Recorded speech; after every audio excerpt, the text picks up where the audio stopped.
तो कोई कमी नहीं है, तो कुछ मत करिए आप, बस सुबह उठकर सबसे पहले बापूजी का आधा घंटा ध्यान वाला सत्संग सुनिए रोज नियम से। नहीं है कि आप सुबह बिल्कुल उठकर स्नान करके नहीं कर पा रहे हैं, तो उसमें भी कोई ऐसा कोई नियम नहीं है, आप सीधा बैठकर ही कर लीजिए, हाथ पैर मुंह धोकर ही बैठ जाइए और ध्यान का सत्संग सुनिए। उससे धीरे धीरे ध्यान करने का अभ्यास भी होगा, ध्यान कैसा करना चाहिए वो धीरे धीरे होने लगेगा, फिर करना नहीं पड़ेगा और मन भी शांत होने लगेगा। फिर आप 15 दिन भी ये नियम करके देखिए, आपको 16वें दिन उसका रिजल्ट आपके सामने आ जाएगा। ये बड़ी से बड़ी साधना से भी बड़ा है ब्रह्म ज्ञानी संत का, महापुरुषों का, बापूजी का सत्संग। समझ में आए या ना आए, लेकिन सुनिए, बापूजी की कृपा से धीरे धीरे धीरे समझ में आने लगेगा और ध्यान भी अपने आप होने लगेगा।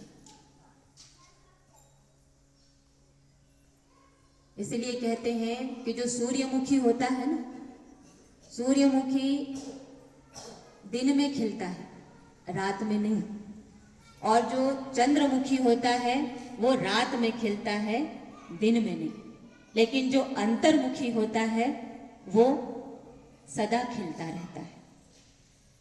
अंतर्मुखी सदा प्रसन्न रहता है, सदा आनंदित रहता है, फिर उसे कोई भी परिस्थिति समझने में ज्यादा समय नहीं लगता, तुरंत प्रेरणा हो जाती है। एक सेठ जी थे, तो सेठ जी का नियम था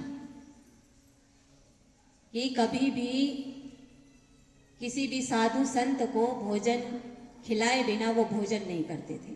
और सेठ जी की पत्नी वो भी बड़ी सती साध्वी, उसका नियम भी पति के जैसा ही। घर में एक बेटा था, वो बेटे को भी इतने अच्छे संस्कार दिए उन्होंने कि पति पत्नी और बेटा तीनों किसी साधु को भोजन करा के फिर ही भोजन करते थे। अतिथि देवो भव हमारे शास्त्रों में आता है, पहले अतिथि को भोजन कराएं। और बहनें जब भी अगर घर में भोजन बनाती है तो सबसे पहली रोटी गाय की निकाल दें, आखिरी रोटी कुत्ते की निकाल दें। और घर में अतिथि आए तो कोशिश करें कि वो पूर्ण संतुष्ट और प्रसन्न होकर अपने घर से जाए। और जब अतिथि घर से जाए तो उसे गेट तक छोड़ने अवश्य जाना चाहिए, शास्त्रों में आता है।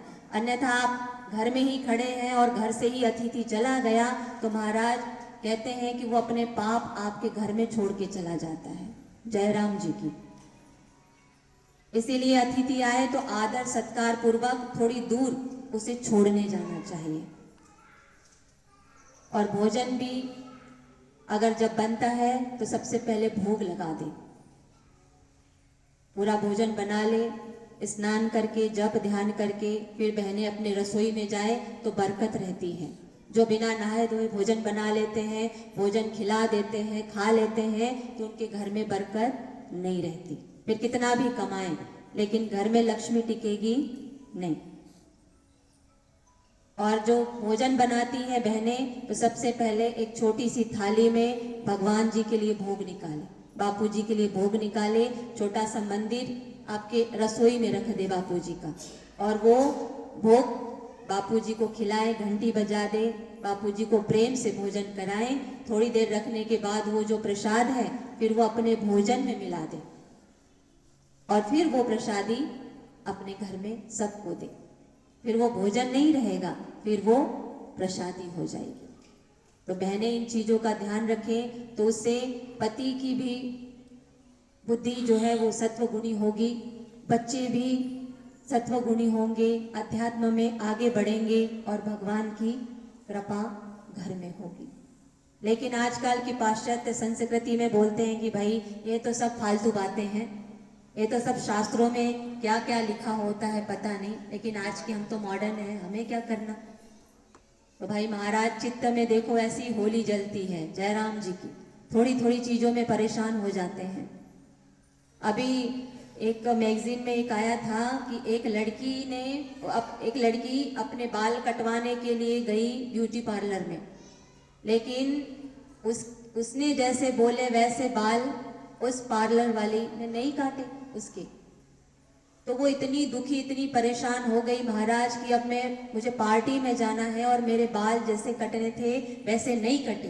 तो महाराज घर पे आके आत्महत्या कर ली उसने।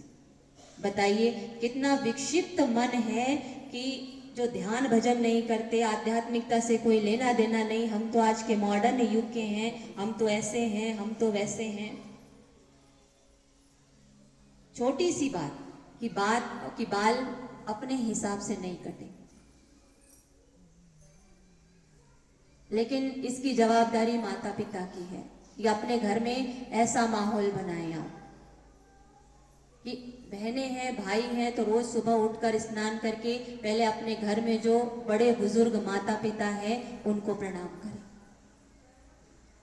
तो बच्चों को पता रहेगा कि हमारे घर में बड़ों को प्रणाम करना पड़ता है, तो वो बच्चे भी फिर आपको प्रणाम करेंगे।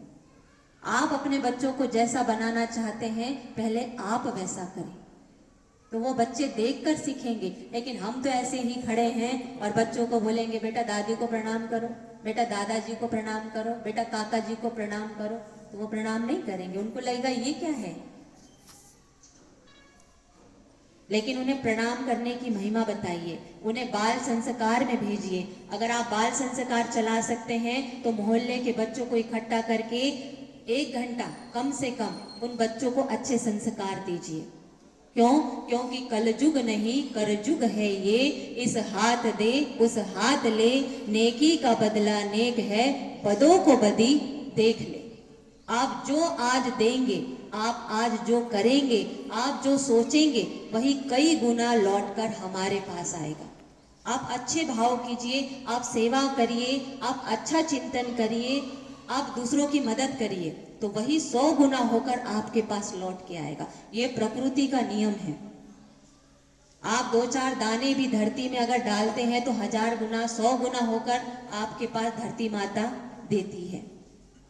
तो जब अच्छाई लौटकर हमारे पास आती है, तो अगर हम बुराई को भी हम बांटते हैं तो वो भी 1000 गुना लौटकर हमारे पास आएगी, ये निश्चित है। भले चाहे कोई देखे या ना देखे, लेकिन वो कर्म देखते हैं। कहते हैं कि 1000 गाय हो ना, 1000 गाय में भी बछड़ा अपनी माँ को ढूंढ लेता है, जयराम जी की। वैसे ही जीव के कर्म भी वो बराबर देख लेगा कि हमारा मालिक कहाँ है, वो कर्म भी उसे ढूंढ लेते हैं, जैसे वो बछड़ा अपनी माँ को ढूंढ लेता है।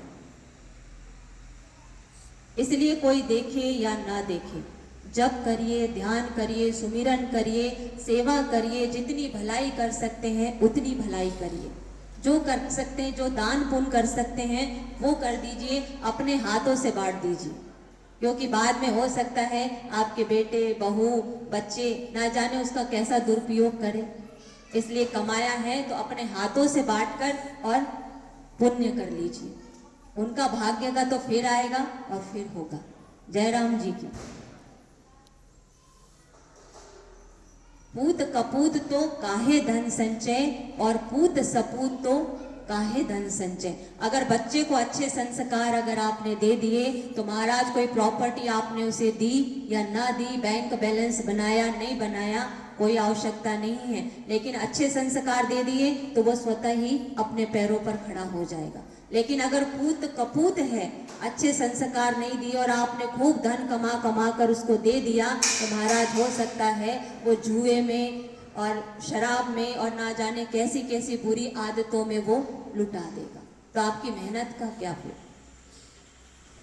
इसलिए अपने बच्चों से भी दान करवाइए, उन्हें भी दान करने की आदत डालिए, आश्रम में लाके उनसे सेवा करवाइए, झाड़ू लगवाइए कि बेटा आश्रम में ऐसी सेवा की जाती है, ऐसे संस्कार दीजिए। आप आते हैं तो अकेले मत आइए, आप आज अपने बच्चे को ला रहे हैं, जब आप बुजुर्ग हो जाएंगे तो वही बच्चे आपकी उंगली पकड़कर आपको आश्रम में लाएंगे। जयराम जी की।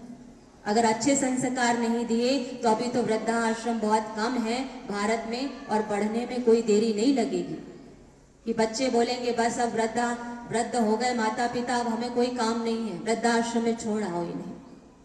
तो बच्चों की गलती नहीं है, ये माता पिता की है। क्यों? क्योंकि संस्कार देना उनकी जवाबदारी थी।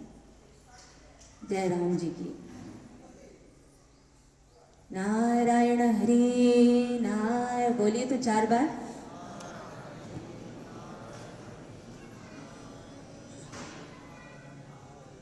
भूख लगी है क्या? लगी है बहनों? पूरा करना है क्या? एक भजन गा लेते हैं, ठीक है? चलो।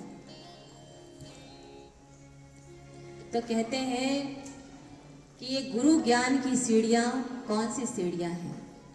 यही वो संस्कार की सीढ़ियां हैं।